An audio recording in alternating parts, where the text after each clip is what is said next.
Okay, what I want to talk about is APR. APR is what? Annual percentage rate. Now, we're going to take a few steps because we want to make sure that everybody is on the same level when we're talking about how do you pay off your real estate faster. But I got to take some steps back to make sure you understand certain concepts and principles so that it makes sense when I'm talking about other things.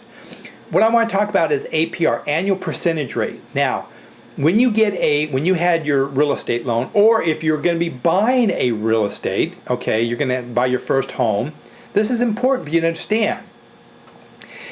Let's just say you bought a home for $300,000, or you're going to buy it, and let's just say, what if, that the other side is going to pay for the fees. Can that be possible? Yes, I'm a realtor and I'm telling you it can be done, but you have to write the contract up correctly. And I'm going to tell you this, for those of you who are going to be buying, I'm going to teach you how you can teach your realtor how to do it correctly. And that is, you got to make sure that the other side will pick up the fees, and it has to be into the contract. Can it be done? Absolutely. And if any realtor says it can't be done, they don't know what they're talking about, okay? I teach, I coach and mentor and train lots of realtors and loan officers.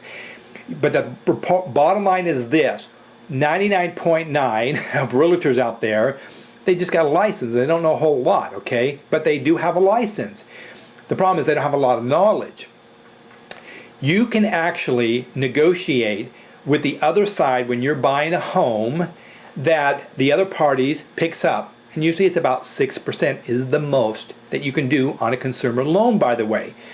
But you have to write it up that reoccurring and non-reoccurring closing costs. Now, you can always re-listen to this and again, but that's the terminology that you want to give to your agent, that the other party picks up reoccurring and non-reoccurring closing costs. So if you're looking to buy a new home, this is something that you need to know. Of course, if you're a habit, it doesn't help you now, but it's so that you understand when you get into that situation, you don't get into the awkward situation. So when you have the other party pick up the reoccurring and non-reoccurring closing costs, and let's say you bought a $300,000 home, and let's say you had a 6%, and the lender says you have an APR, annual percentage rate, of 6%, right? Well, what is the effective interest rate? Well, I guarantee you, and that's a terminology that nobody talks about, is going to talk about effective interest rate. The effective interest rate is probably close to, and I don't want to scare you when I tell you that, it's probably 87%. Now, why is that? Because you put all those closing fees on top of that, okay? And so let's just say on the $300,000, let's just say it was let's just say it was $6,000 in closing fees, which is you're going to get the other party to pick up reoccurring, non-recurring closing costs, by the way, and you have to write that in the contract. If you don't have that in the contract and using that terminology, it won't work, okay? So it's important that you get the other realtor, your realtor, to make sure you put that in there. The effective interest rate is not 6%. That's APR. When you say is 6%. But when you put $6,000, if you put that $6,000 on top of that $300,000, that's what I'm saying. You're just putting it on top of the $300,000. What is the effective interest rate? I'm going to tell you it's 87%. And I'll go more into detail what I mean by that. Now, when you buy a home for $300,000, what will you pay for that home when all said and done, as if you do it exactly what the bank is telling you to do it? You're going to pay 3 times for that, and that's a fact, okay? 3 times. 3 times 300 is $900,000 that you're going to pay. The $600,000 that goes on top of that loan is what's called effective interest rate.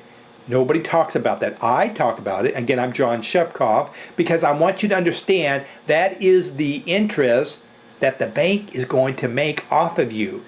Can you control that? Absolutely, and we'll get into that, how that's being done.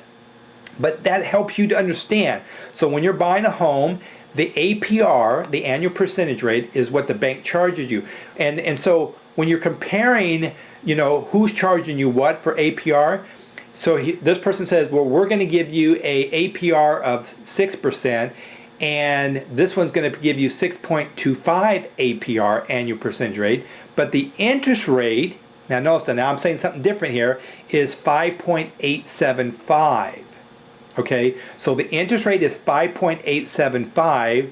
The APR, remember I said was 6%, or 6.25 or 6.375. That's what you're looking at when you're trying to get a loan. You need to make sure that whoever you work with, whether it's a bank or a loan officer, that they actually disclose every single fee. And by law, like I'm in California, it's required. But you know what? There's always some loan officers, and I call them knuckleheads out there, that don't disclose correctly. I don't know what it is. And legally, they cannot be off by guess how much? 10%. You can actually sue the loan officer and that bank, by the way, if they're off. So for example, remember I said it was $6,000 that they charge you, let's say, in all these fees? And that's what they told you on the good faith estimate, okay? This is what they have to give to you, okay, that they're going to tell you. So let's just say that the appraisal report, they said it's $300, but for some odd reason, you paid $900 because you've had to get a couple appraisal reports for some odd reason. Well, I guarantee you the APR, the annual percentage rate, is going to go up. Guess what that loan officer has to do? They have to re-disclose the rate to you. Now, I know I thrown out a lot of stuff here, and I don't want to go too much more because this little bit I put in it is a lot for people to swallow. But please rate my the video as a thumbs up, because I need all the ratings I can, and go to the next video. Talk to you real soon. And again, I'm John Shepkoff.